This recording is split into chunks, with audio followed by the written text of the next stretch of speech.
The emergency lights cast an eerie red glow over the battered control room. Sophia wiped a trickle of blood from her forehead, her hands shaking.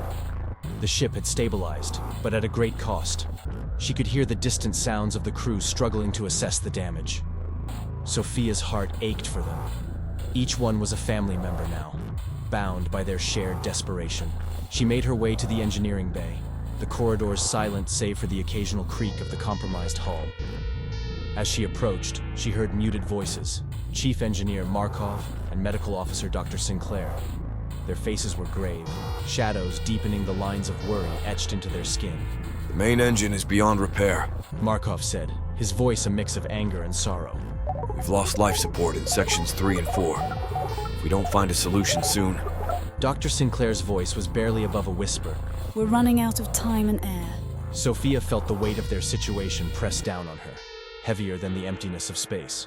She forced herself to stand tall, a pillar for her remaining crew. What are our options? Markov hesitated, then gestured to a small sealed hatch at the end of the bay. There's a maintenance pod. It's functional, but it can only hold one person. The implication hung in the air, unsaid but understood. Sophia's mind raced, weighing the impossible choice. The survival of one meant the end for the others. Her gaze fell on Markov and Sinclair, their eyes filled with silent pleas and resignation.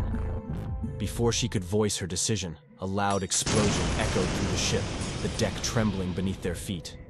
Sophia's heart sank as she realized the source. The life support systems had failed completely. Panic threatened to overwhelm her as she stared at the maintenance pod, her last hope dwindling with every passing second. Things are really getting interesting, huh? It would mean a lot to us if you liked and shared the video. Click on the profile to see it and more of our engaging stories. And if you haven't already, make sure you've subscribed or followed.